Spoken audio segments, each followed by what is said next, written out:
এগুলো থেকে যদি আমরা দুটো ভাগে একটু ভাগ করি, পার্থক্য করি যে গণতন্ত্র কি বলে আর ইসলাম কি বলে, কোরআন কি বলে, রাসূল সাল্লাল্লাহু আলাইহি ওয়াসাল্লাম কি বলেন, আল্লাহ সুবহানাহু ওয়া তাআলা কি বলেন, আর গণতন্ত্র কি বলে, তাহলে আমাদের সামনে মোটা দাগে বিষয়টা ভাগ হয়ে যাবে। কেন আমরা বর্তমান সময়ে গণতান্ত্রিক পদ্ধতিতে ইসলাম প্রতিষ্ঠার চেষ্টা করব না, এটা আমরা এখান থেকে বুঝতে পারবো। এক নম্বর, গণতন্ত্র বলে সমস্ত ক্ষমতার উৎস হচ্ছে জনগণ। বলেন তারা এই কথাটা বলে কিনা? পেপারে, পোস্টারে, সংবিধানে কিন্তু এটা লেখা আছে, সমস্ত ক্ষমতার উৎসকে জনগণ, এটা গণতন্ত্র বলে। নাউযু বিল্লাহি মিন যালিক। আল্লাহ সুবহানাহু ওয়া তাআলা এমন কুফরি আকীদা থেকে আমাদেরকে বেঁচে থাকার তৌফিক দান করেন। আর ইসলাম বলে সমস্ত ক্ষমতার উৎস আল্লাহ সুবহানাহু ওয়া তাআলা। আল্লাহ সুবহানাহু ওয়া তাআলা সমস্ত হুকুমের মালিক। লিল্লাহি মুলকুস সামাওয়াতি ওয়াল আরদ। আসমান এবং জমিনে যা কিছু আছে সব কিছুর একক এবং একচ্ছত্র অধিকার আল্লাহ সুবহানাহু ওয়া তাআলা। সেখানে মানুষ নতুন করে কোনো কিছু ইনপুট করতে পারবে না অথবা বেরও করে দিতে পারবে না।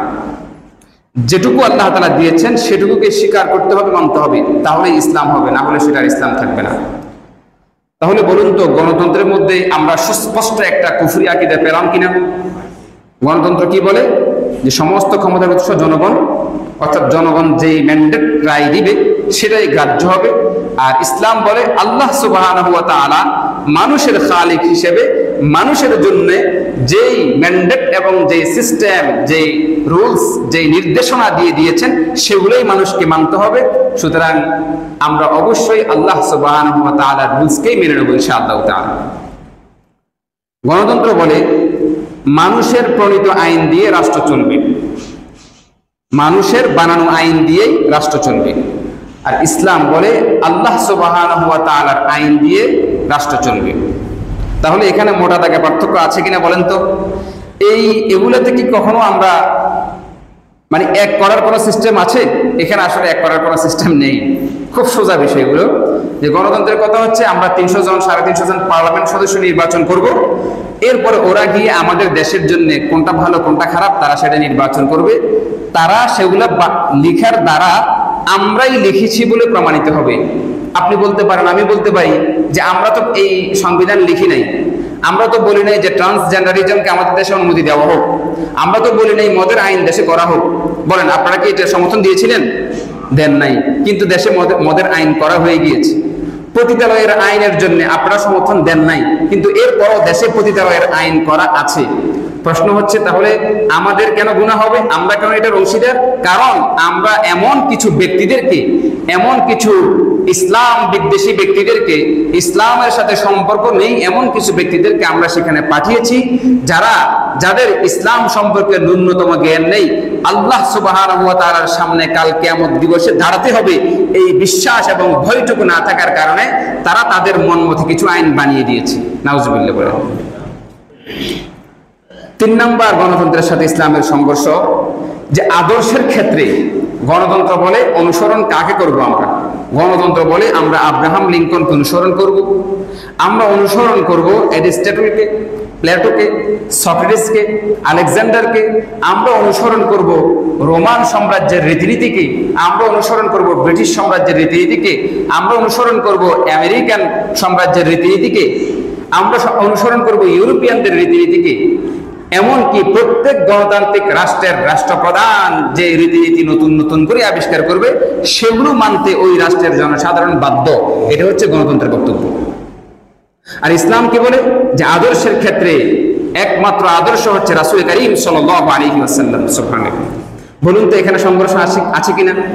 তাহলে যেই ব্যক্তির নেতা আব্রাহাম লিঙ্কন, যেই ব্যক্তির নেতা গণতান্ত্রিক পার্সনরা, আর যেই ব্যক্তির নেতা রাসূল করিম সাল্লাল্লাহু আলাইহি ওয়াসাল্লাম অথবা সাহাবায়ে কেরামরা, খুলাফায়ে রাশিদিনরা, উভয়ের আদর্শ এবং নীতি কি কখনো মিলবে? মিলবে না। রাসূল করিম সাল্লাল্লাহু আলাইহি ওয়াসাল্লামের আদর্শের চেয়েও অন্য কোনো আদর্শকে যদি উত্তম মনে করে ঈমান চলে যাবে। এটা আগের একটা ঈমান ভঙ্গের কারণ ছিল। তাহলে আজকের এই গণতন্ত্রের 3 নম্বর আদর্শের ক্ষেত্রে, 3 নম্বর নীতির ক্ষেত্রে আমরা দেখছি যে ঈমান ভঙ্গের আরেকটা কারণ পাওয়া যাচ্ছে। অর্থাৎ তারা আদর্শ হিসাবে, নেতা হিসাবে মানে কাকে? আব্রাহাম লিঙ্কনকে অথবা অ্যারিস্টটলকে, প্লেটোকে, গ্রিক দর্শনকে, ইত্যাদি ইত্যাদি বিভিন্ন কিছু। হ্যাঁ, কিন্তু ইসলাম বলে না, আমরা মানবো রাসূল করিম সাল্লাল্লাহু আলাইহি সাল্লামকে। রাসূল করিম সাল্লাল্লাহু আলাইহি সাল্লামের স্পেশাল সাহাবায়ে কেরাম যারা খুলাফায়ে রাশিদিন যারা, তাদেরকে মানবো এবং অন্যান্য সাহাবায়ে কেরামদেরকে মানবো। সম্মানিত উপস্থিতি, গণতন্ত্র বলে যে মানুষের সন্তুষ্টি অর্জন করেই রাষ্ট্র পরিচালনা করতে হবে। কাদের সন্তুষ্টি বলুন তো? মানুষের সন্তুষ্টি অর্জন করে রাষ্ট্র পরিচালনা করতে হবে। এই কারণে তারা কি করে, 51% যেদিকে সেদিকে তারা কি দিয়ে দেয়, সমর্থন দিয়ে দেয়, ঠিক আছে। আর 49% এগুলাকে আর মানুষ হিসেবে খুব বেশি একটা গণে না। আর ইসলাম বলে আল্লাহ সুবহানাহু ওয়া তাআলার সন্তুষ্টিকেই প্রাধান্য দিতে হবে।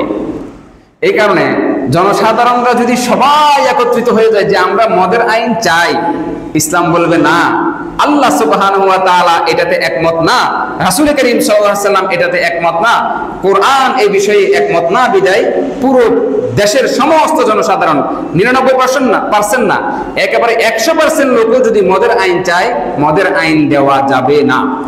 কারণ আল্লাহ তাআলার সন্তুষ্টি হচ্ছে আমাদের কাছে সবচেয়ে বেশি গুরুত্বপূর্ণ। আর গণতন্ত্র কি বলে, মানুষ চাইছে বাস দিয়ে ফেলেন। 5 নাম্বার, গণতন্ত্র বলে নারী পুরুষ সমান অধিকার। ইসলাম কি বলে?